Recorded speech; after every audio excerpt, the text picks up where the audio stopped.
एक और बात अभिषेक जी, जिस तरह से अक्कू जी कह रहे थे कि अब चुनाव को लेकर खासकर से जो खेल में जो राजनीति का जो दखल है उसको कम होने की बहुत कोशिश की जानी चाहिए। अगर हम सिर्फ अभी पहलवानों की ही हम अगर बात करें तो आज हमारी दूसरे पहलवान जो हैं उनसे भी बात हो रही थी। उनका ये कहना था कि अब हर स्तर पर अगर आप दोबारा चुनाव कराएंगे तब जाकर पता लगेगा कि कितना ज़्यादा करप्शन या कितना ज़्यादा इस तरह से वो दाखिल हो चुका है भीतर तक कि सब कुछ बदले जाने की ज़रूरत है।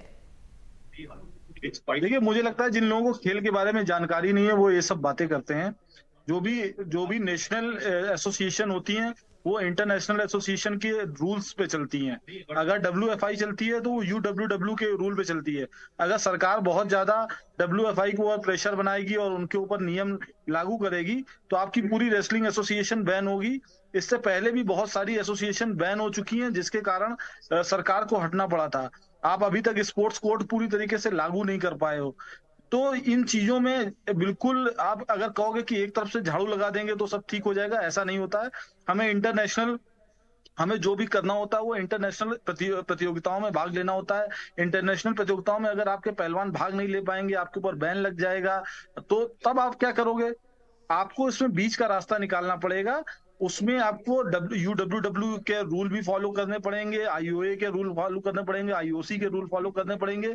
जो भी वैश्विक संस्थाएं हैं, जिन भी एसोसिएशन की, उनके रूल फॉलो करने पड़ेंगे। उसके बाद उन रूल को फॉलो करते हुए आप यहाँ पे कर सकते हो। आप ऐसे नहीं कर सकते हो कि नेताओं को एसोसिएशन में होना नहीं चाहिए, सिर्फ खिलाड़ी रिप्रेजेंट करेंगे या खिलाड़ी ही बनेंगे। ऐसे रूल कभी किसी भी देश में नहीं बनते हैं, किसी वैश्विक संस्था में ऐसे रूल नहीं बनते हैं, और ऐसे क्रिकेट की या किसी भी खेल की संस्थाएं ऐसे नहीं चलती हैं। आप जरूर कर सकते हो पर्टिकुलर एक संस्था को लेके कि वहां पे ये नियम नहीं चल रहे हैं तो आपने उनको सस्पेंड कर दिया। लेकिन अभी इस सस्पेंशन के क्या प्रभाव पड़ेंगे ये देश में बैठे लोग, बहुत सारे लोगों को नहीं पता है। अभी इस पे यूडब्ल्यूडब्ल्यू जो वैश्विक संस्था है रेसलिंग की, वो क्या निर्णय लेगा। वो आप एक बार आईओसी ने आईओए को बैन कर दिया था जब सरकार का बहुत ज्यादा दखल बढ़ा था।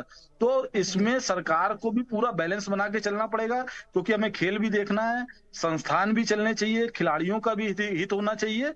और जो एसोसिएशन कुछ लेकिन अगर अभिषेक गड़बड़ी जी, कर रही है आपकी जो तो बात है उन अगर उसी को हम पर्टिकुलर आगे एसोसिएशन को बढ़ाएं। पकड़ के उन्हें साफ करना चाहिए। जी नहीं, जिस तरह से आप कह रहे हैं कि एक संतुलन बनाने की जरूरत है तो खेल तभी है अभिषेक जी जब खिलाड़ी हैं, और खिलाड़ियों का अगर मनोबल इस तरह से टूट रहा है, लगातार हम देख रहे हैं कि किस तरह के उनकी प्रतिक्रियाएं सामने आ रही हैं, तो फिर कहीं ना कहीं ये देखना भी महत्वपूर्ण हो जाता है कि संतुलन किस तरह से बैठाया जाए। नहीं, संतुलन बैठाने के लिए सरकार ने निलंबन किया। आप अगर इसकी बात करें तो इलेक्शन कैसे हुआ?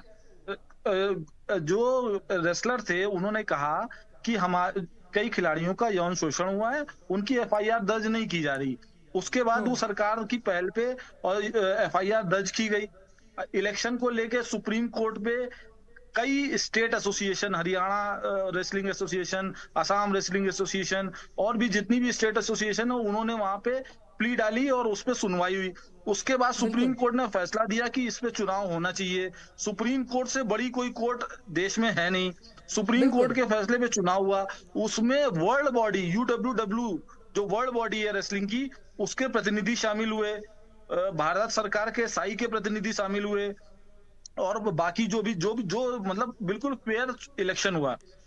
मसला इलेक्शन का नहीं है, मसला इलेक्शन के बाद जिस तरीके की प्रतिक्रिया दी गई, और जो नेशनल जो उन्होंने गोंडा में ही आयोजित कराने के लिए जो किया, वो जी गलत है। इनको बिल्कुल। थोड़ा सा बचना चाहिए था और सहृदय दिखा के खिलाड़ियों के भविष्य के लिए अच्छा कार्य करना चाहिए था।